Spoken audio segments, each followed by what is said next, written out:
primeira turma do STF decide se o senador Aécio Neves, do PSDB, vai se tornar réu por corrupção e obstrução de justiça. Aécio é acusado de pedir R$2 milhões ao empresário Joesley Batista em troca de favores políticos. 36 delatores da Lava Jato vão testemunhar no processo que investiga o pagamento de propina a políticos do MDB. Rio de Janeiro, ladrões roubam um caminhão a poucos metros de uma base da Força Nacional, na zona norte da cidade. No Espírito Santo, uma obra que deveria evitar alagamentos ficou alagada por causa da chuva. Inspetores internacionais entram na cidade síria de Douma para investigar o suposto ataque com armas químicas. E a despedida da dona Ivone Lara. A sambista morreu no Rio aos 97 anos.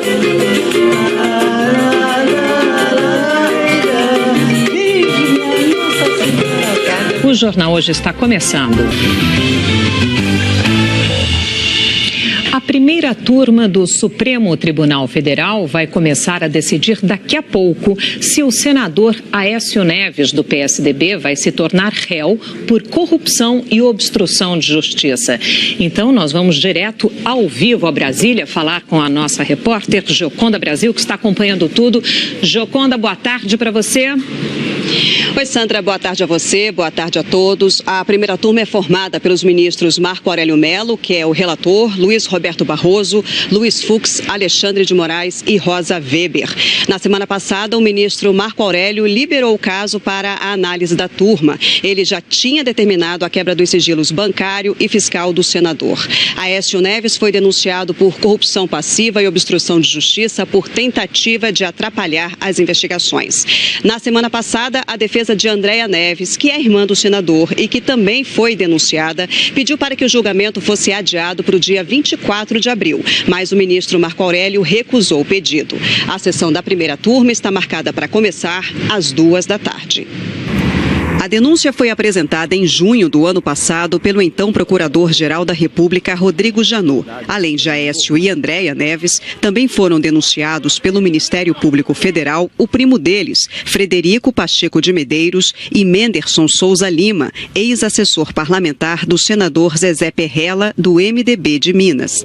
A Procuradoria acusa Aécio de ter pedido propina de R$2 milhões a Joesley Batista, do grupo JF. A conversa foi gravada pelo empresário em março do ano passado. O senador pergunta a Joesley os detalhes de como seria a entrega do dinheiro. Como é que a gente combina?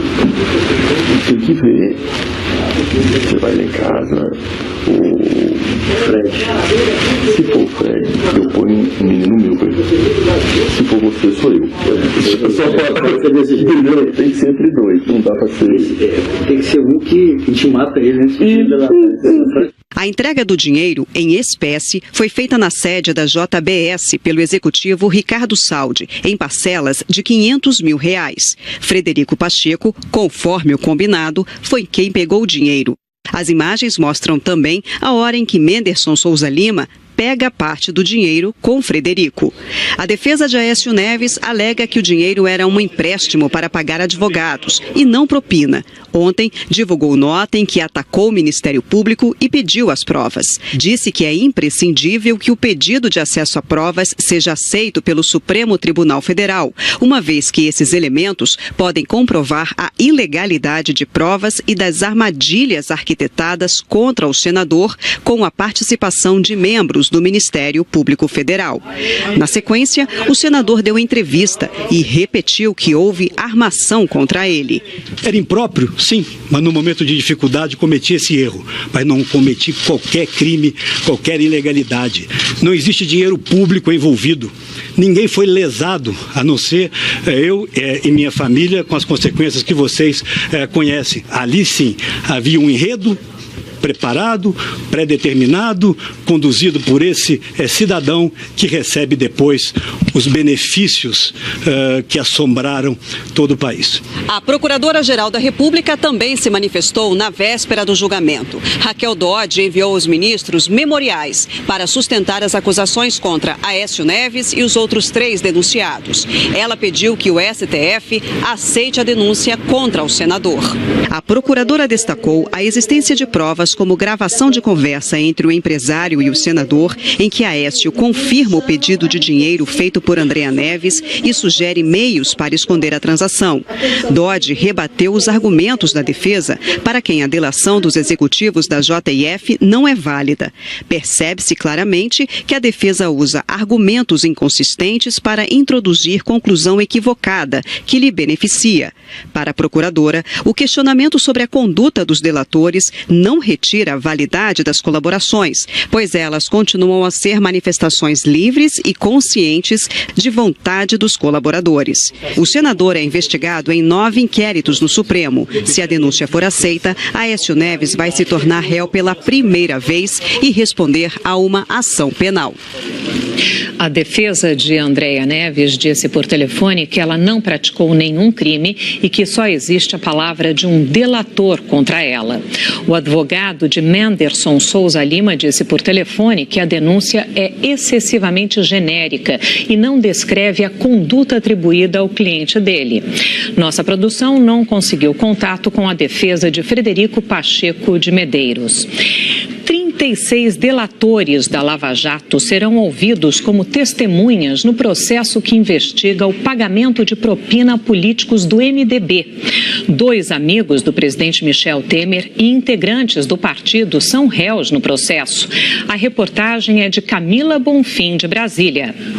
As testemunhas foram indicadas pelo Ministério Público Federal. De um total de 42, 36 são delatores da Lava Jato, empreiteiros, políticos, ex-diretores da Petrobras. Entre eles, Marcelo Odebrecht, que relatou um jantar em 2014 no Palácio do Jaburu, em que foi discutida a divisão de propina ao MDB, na presença de Michel Temer. O ex-diretor da Transpetro, Sérgio Machado, que disse na delação ter arrecadado 100 milhões de reais de propina ao partido. Além de Fernando Baiano, operador do MDB, e dos ex-diretores da Petrobras, Paulo Roberto Costa e Nestor Cerveró. Há também testemunhas ligadas ao Partido dos Trabalhadores, como o delator e ex-senador Delcídio do Amaral e o ex-ministro Antônio Palocci, que não é delator, mas o Ministério Público acredita que pode esclarecer sobre o início do esquema.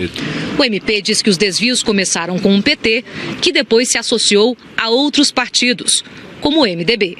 O Ministério Público Federal quer se aprofundar e até chegar a fatos novos, que podem ser revelados a partir do detalhamento do caso, a ser feito pelos delatores. Essas delações já levaram à abertura de inquéritos, denúncias e até ações penais contra políticos. É o caso desse processo. Tudo começou no ano passado, quando o presidente Michel Temer foi denunciado, acusado de ser o líder dessa organização criminosa. A Câmara barrou o andamento da denúncia contra ele, até o final do mandato, mas em relação aos outros, não. E como eles não têm foro privilegiado, respondem a processo na Justiça Federal, aqui em Brasília. O caso ficou conhecido como quadrilhão do MDB. Os políticos e ex-assessores de Temer são réus acusados de integrar uma organização criminosa. Entre eles, os ex-deputados Eduardo Cunha, Henrique Eduardo Alves e Gedel Vieira Lima. E os amigos de Temer, José Yunes e Coronel Lima, considerados arrecadadores de propina para o grupo e, em especial, para Temer, e Rocha Loures, emissário de Temer na Caixa, segundo o MP, e em várias instituições públicas, para fins escusos. A data dos depoimentos das 42 testemunhas ainda vai ser marcada, mas é o primeiro passo do processo, que está na chamada fase de instrução, etapa em que são colhidas provas e depoimentos. A defesa de Henrique Eduardo Alves afirmou que espera pelos depoimentos das testemunhas que provarão a inocência dele. A defesa de Rocha Loures declarou que ele não fez nada errado para beneficiar ninguém e não interferiu na Caixa Federal. O advogado de Gedel Vieira Lima disse que falará sobre fatos novos, não sobre o que chamou de inverdades repetidas de forma parcial. A defesa de Eduardo Cunha negou envolvimento com com os fatos e disse que vai provar a inocência dele. O MDB e a defesa de José Yunes não se manifestaram. O coronel Lima negou quaisquer irregularidades ou participação em fatos ilícitos e nós não conseguimos contato com os advogados do presidente Michel Temer. O presidente Michel Temer avalia fazer um discurso para se defender de uma eventual terceira denúncia da Procuradoria-Geral da República. Sobre esse assunto, a gente conversa agora com a repórter Andréa Sadi. Andréa, boa tarde para você. O conteúdo desse eventual discurso está sendo discutido aí com os aliados, né?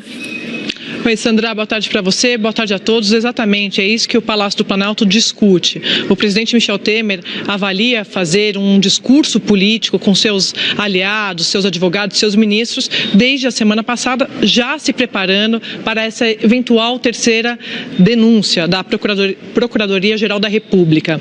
Essa denúncia seria referente exatamente a essa investigação dos portos, este inquérito que está lá no Supremo Tribunal Federal. E apura se o presidente Michel Temer editou um decreto no ano passado para beneficiar empresas do setor de portos em troca de propina.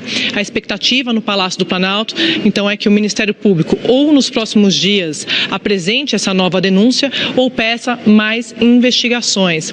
O presidente Michel Temer tem discutido isso, como eu disse, com seus principais auxiliares e hoje, neste inquérito dos portos, lá no Supremo, o ministro Luiz Roberto Barroso deu uma decisão que foi juntada pedindo exatamente para o Ministério Público se manifestar em relação a um pedido de José Yunes, aquele advogado amigo do presidente que foi preso na Operação Scala. Yunes pediu ao Supremo acesso ilimitado a essas investigações. Antes de decidir, o ministro Barroso, que é o relator do inquérito, pediu a manifestação do Ministério Público. Sandra. Ok, Andréa Sadi, muito obrigada. O Datafolha divulgou hoje uma pesquisa que ouviu os brasileiros sobre a Lava Jato. A maioria dos entrevistados se mostrou favorável à prisão após condenação em segunda instância. A pesquisa foi publicada hoje pelo jornal Folha de São Paulo. 57% dos entrevistados responderam que é mais justo que um acusado seja preso depois da condenação em duas instâncias judiciais. 36% disseram que é mais justo que uma pessoa vá para a prisão somente após o processo passar por todas as instâncias judiciais. 6% dos entrevistados não souberam responder. O Datafolha perguntou se a Lava Jato deve continuar. 84% responderam que sim. 12% disseram que a operação deve acabar. Não souberam, 4%. A pesquisa também quis saber qual é o principal problema do país. 21% responderam que é a corrupção. Para 19%, é a saúde. 13% disseram que são as questões de violência e segurança. Outros 13% mencionaram o desemprego. 10% dos entrevistados responderam que a educação é o principal problema do Brasil. O Datafolha ouviu 4.194 pessoas em 227 municípios entre os dias 11 e 13 de abril. Portanto, depois da prisão do ex-presidente Lula, condenado em segunda instância por corrupção e lavagem de dinheiro, no caso do Triplex. A pesquisa tem margem de erro de 2 pontos percentuais para mais ou para menos. No início da tarde, o Datafolha também divulgou uma pesquisa sobre a popularidade do presidente Temer. A pesquisa saiu no site da Folha.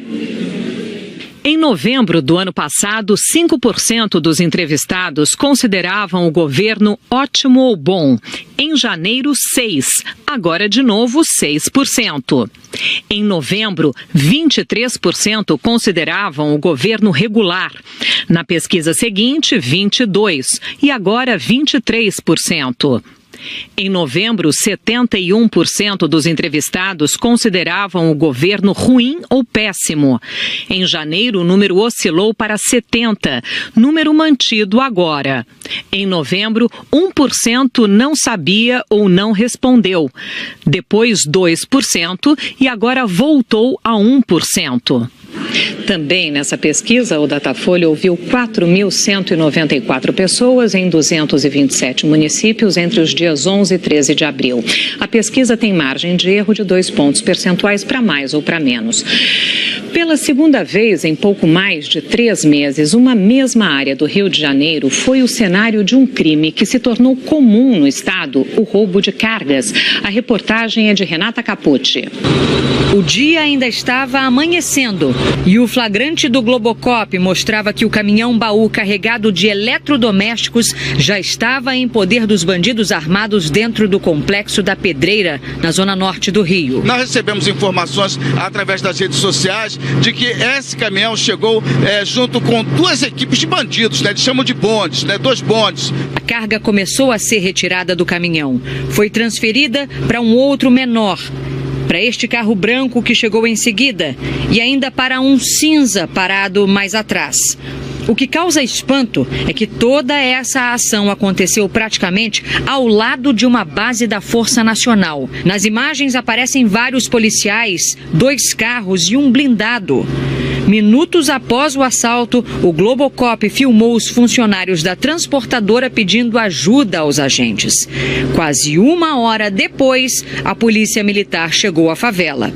E o que causa ainda mais espanto é que no dia 8 de dezembro do ano passado, exatamente no mesmo ponto da comunidade, o nosso helicóptero flagrou outro roubo de carga. 600 caixas de pernil foram levadas pelos bandidos bem próximo a uma blitz da Força Nacional. Mas assim como hoje, ninguém foi preso. Virou rotina e nem as ações da intervenção federal têm sido suficientes para deter a audácia dos criminosos. O Instituto de Segurança Pública ainda não divulgou os números de março, mas fontes ligadas ao ISP afirmam que de fevereiro para março o roubo de cargas subiu mais de 23%. Isso dá uma média de 30 caminhões roubados por dia, mais de 1 por hora. Em entrevista hoje à Rádio CBN, o porta-voz da Intervenção Federal na Segurança, Coronel Roberto Itamar, elogiou o trabalho da polícia. As notícias que aparecem, como a de hoje, comprovam que esse combate está sendo realizado, ou seja, no momento que você verifica a ação da polícia, que você verifica que ela está trabalhando nesse trabalho difícil, corajoso mesmo dos policiais militares, é que mostra que o trabalho vem sendo realizado e que o combate vem sendo feito. A Secretaria de Segurança do Rio não se manifestou. A Polícia Militar disse em nota que faz o patrulhamento preventivo na região com a Força Nacional de Segurança. 4 amigos foram executados com tiros na cabeça ontem à noite em São Bernardo do Campo, no ABC Paulista. Diego da Silva, de 22 anos, Edival da Lima Júnior, de 23, Rafael Borges, de 25 e Cássio Santos, de 23 anos, estavam em frente a uma lanchonete quando foram atingidos por 2 homens numa moto. A polícia procura imagens de câmeras de segurança que possam identificar os assassinos. Ninguém foi preso.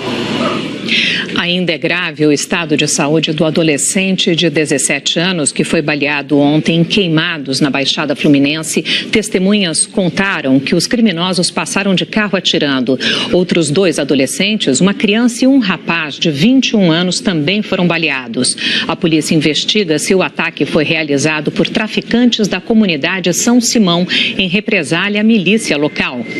A Secretaria de Segurança do Rio de Janeiro mandou 87 policiais militares deixarem o trabalho na Assembleia Legislativa para voltar a fazer o policiamento nas ruas, mas nem todos cumpriram a ordem. A reportagem é de Mônica Teixeira.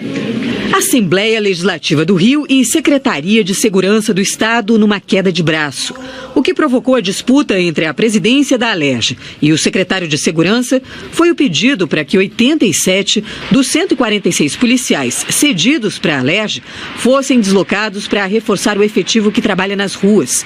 A lista com os nomes dos PMs emprestados à Alerj e que devem retornar à PM foi publicada no Diário Oficial de ontem. A Secretaria de Segurança afirma que existe um déficit no efetivo da Polícia Militar e que mesmo que todos os aprovados no último concurso sejam convocados, não alcançará o contingente previsto para a corporação. Até a noite de ontem, a ordem só tinha sido cumprida por 40 PMs. Os outros 47 receberam um ultimato. Tem até o fim do dia de hoje para se apresentar ao quartel central. Se descumprirem a determinação de deixar a Alerj, eles podem responder pelo crime de deserção, previsto no Código Penal Militar. Alguns dos policiais estavam na Alerj desde 2008. Os PMs cedidos, em geral, ganham comissões, que podem aumentar os salários em quase 3 vezes. Quero saber qual foi o critério. Se eu tenho um e o meu está sendo devolvido, qual o critério para a devolução dos outros? Quem é que não teve o seu policial militar requerido devolvido? Não houve esse debate. Fica o quê? Prestígio pessoal?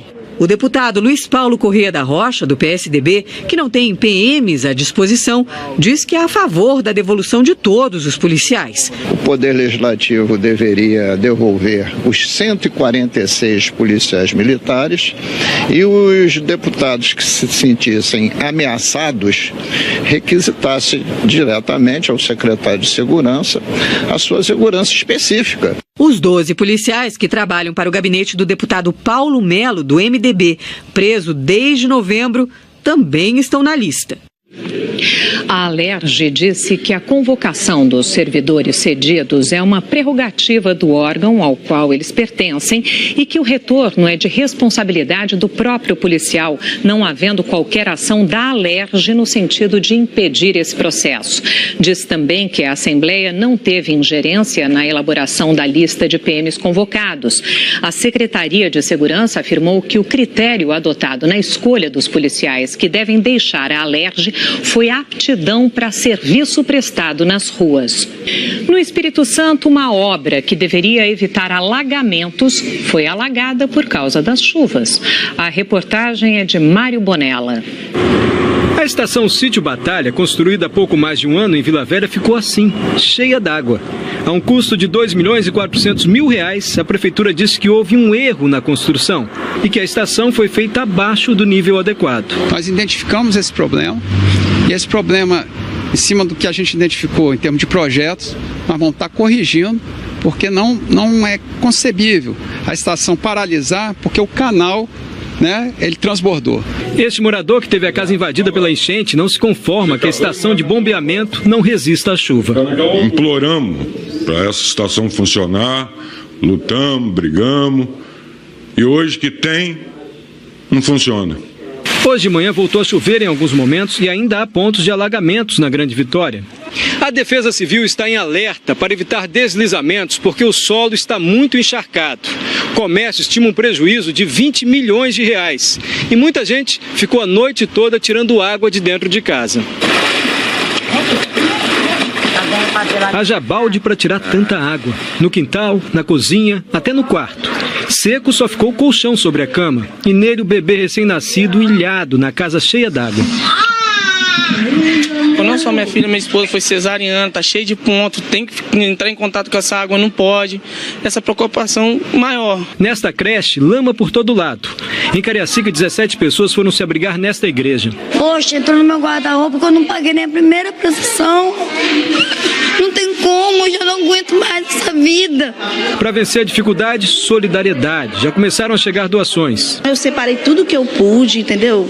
Tentei arrecadar aquilo que a gente pôde fazer. Hoje é eles, mas amanhã pode ser a gente, né? Pois é, pode ser, né, Isabela Camargo? Sim. Conta pra gente como é que fica a situação por lá. Sandra, boa tarde para você, boa tarde a todos. Temos uma boa notícia, porque temos menos chuva para todo o Espírito Santo. Eu posso dizer que o pior da chuvarada já passou, tá? Então hoje a previsão é de chuva menos volumosa e em pontos bem isolados, de forma bem irregular. As imagens satélite vão me ajudar a explicar o que está acontecendo. Veja só, Espírito Santo, então, com poucas nuvens, né? Aproveita esse mapa, inclusive, para mostrar, então, onde as nuvens mais carregadas carregadas estão e onde então nós teremos chuva volumosa. Centro-Oeste, região Norte e Nordeste. Veja, essas nuvens escuras são nuvens de temporais e que estão bem em cima, né, do Rio Grande do Norte, Ceará, Piauí e também Maranhão. Estados que continuam com risco alto para deslizamentos, alagamentos. Veja, boa parte então aqui do Maranhão, Piauí, Ceará e também na faixa leste. Voltando para o Ceará, a passagem que existia no bairro Jaçanã, em Maracanaú, Grande Fortaleza, já desabou. A filmagem de um morador mostra como eles estão ilhados. A imagem está instável, mas o que importa é a situação crítica deles, a falta de estrutura por ali, tanto que as crianças estão sem ir para a escola desde ontem. O nível do rio subiu muito e hoje pode chover mais em boa parte do Ceará. Vou te mostrar aqui em mais detalhes. Então aqui, olha, estado todinho verde. Pega então do Rio Grande do Norte até para cá, Amapá até o Pará, parte de Mato Grosso até oeste de Minas, leste mineiro, sul da Bahia.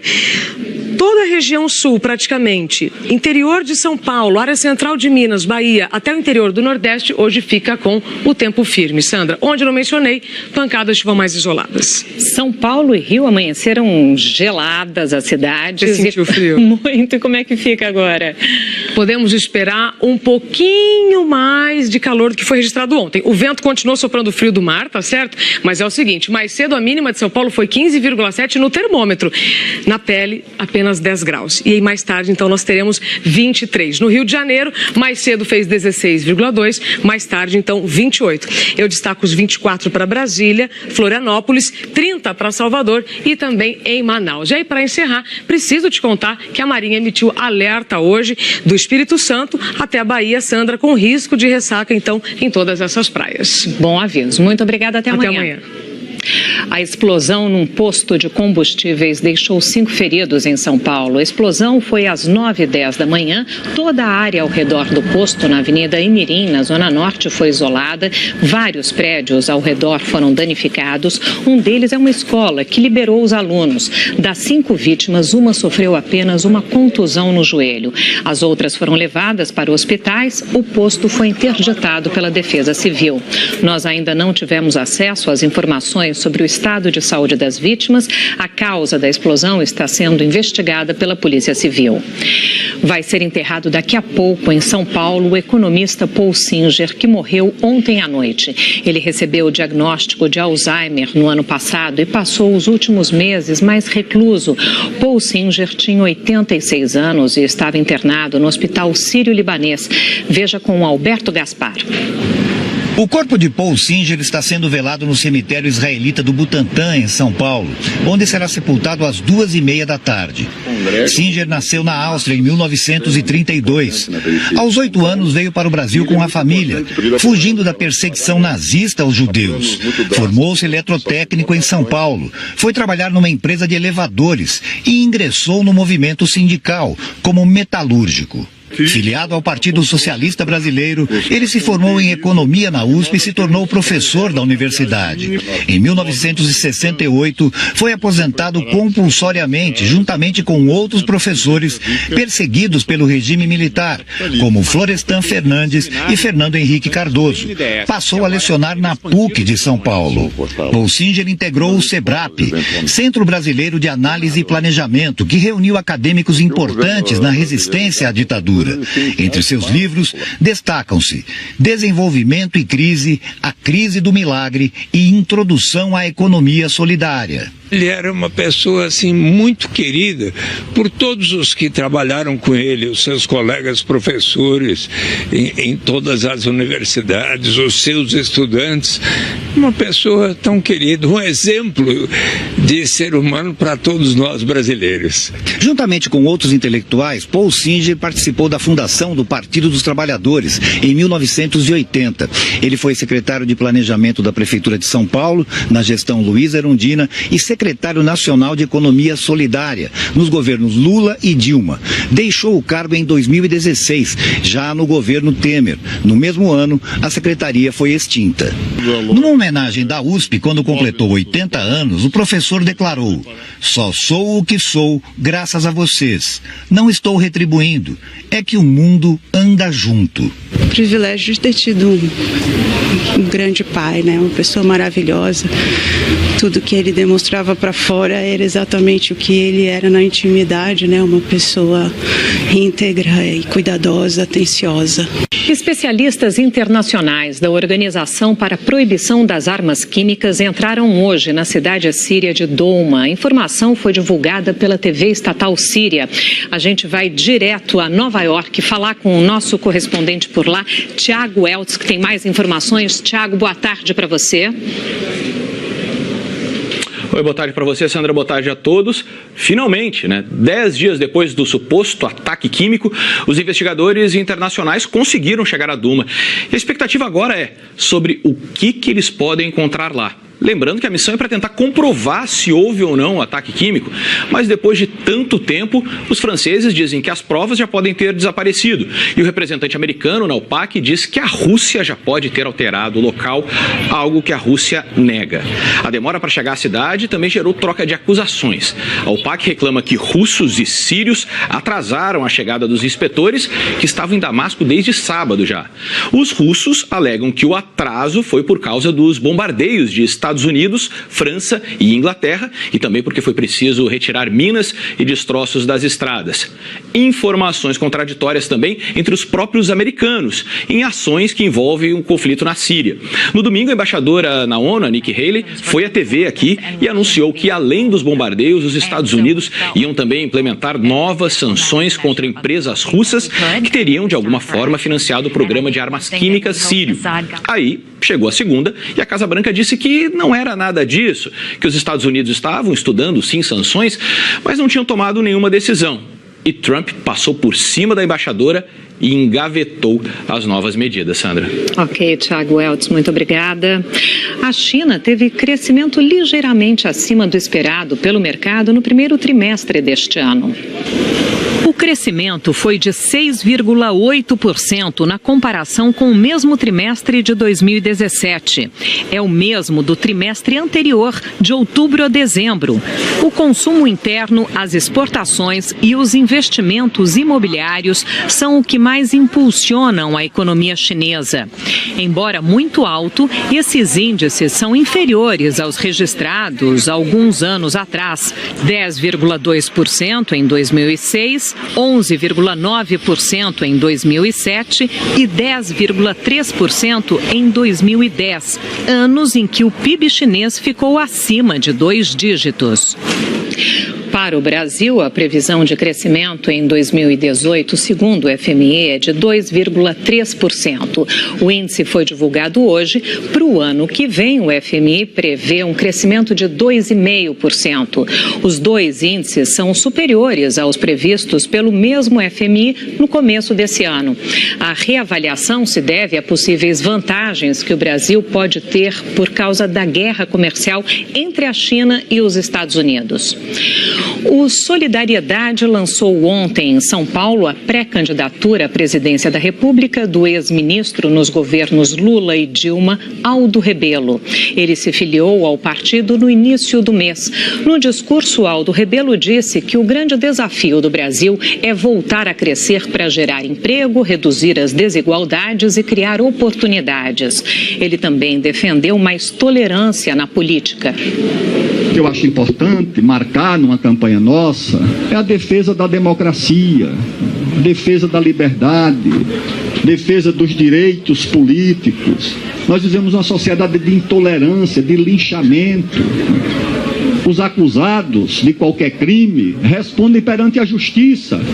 Mas agora não, eles têm que responder nos aeroportos, onde são provocados, agredidos. Se você não assegura o direito do seu adversário fazer política, quem é que vai assegurar o seu direito? Então essas coisas no Brasil precisam de uma agenda que valorize a democracia, e a democracia, a convivência, o respeito. Quem pensa diferente de mim tem o direito de pensar e de respeitar também o que eu penso. Dona Ivone Lara morreu ontem no Rio de Janeiro, aos 97 anos de idade. A gente vai direto para o Rio falar com o repórter Pedro Figueiredo. Oi, Pedro. Oi, Sandra. O velório acontece aqui na quadra do Império Serrano. Amigos, parentes e personalidades do mundo do samba estão vindo aqui para se despedir. A cantora Alcione chegou agora há pouco. O neto de Dona Ivone Lara, André Lara, contou que apesar das limitações físicas, Dona Ivone Lara continuava compondo até os últimos dias de vida e que deixou várias músicas inéditas. O prefeito do Rio, Marcelo Crivella, decretou luto oficial de 3 dias na cidade.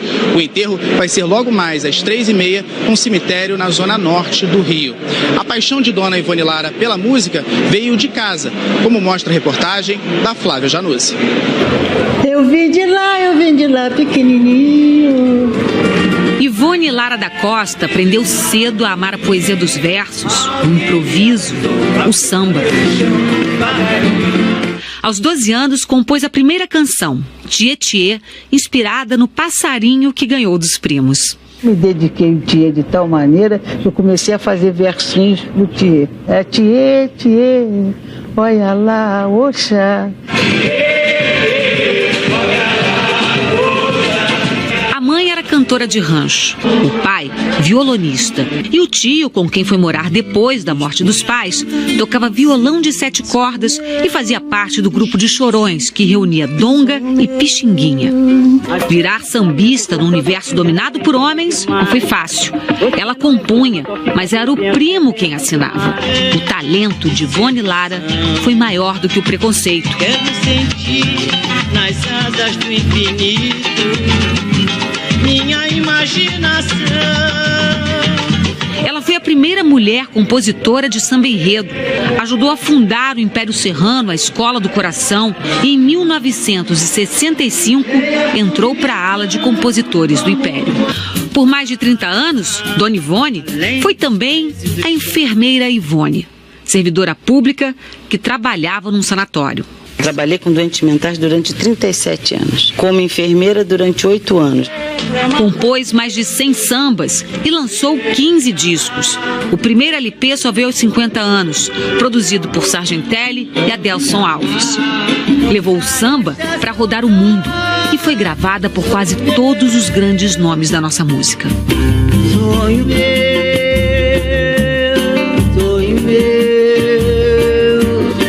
vai buscar quem mora longe, sonho meu. Dona Ivone Lara foi internada na última sexta-feira, dia em que completou 97 anos de vida. Ela tinha anemia, o estado de saúde dela já era considerado bastante grave e precisou receber transfusões de sangue. A grande dama do samba morreu na noite de ontem com quadro de insuficiência cardiorrespiratória, deixando muita saudade e obras inesquecíveis.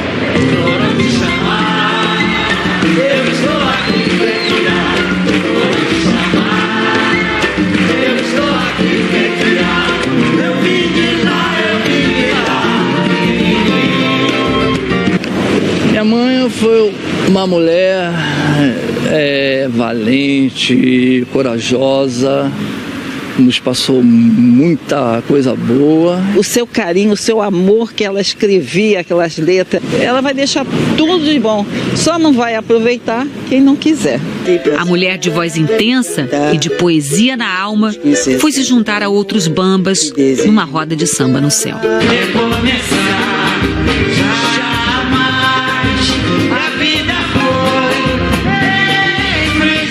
Simplesmente não viu o que viu. Muito obrigada!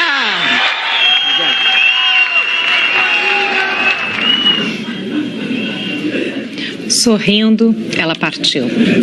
O Jornal Hoje termina aqui. Você acompanha outras notícias no Jornal Nacional. Amanhã a gente se vê.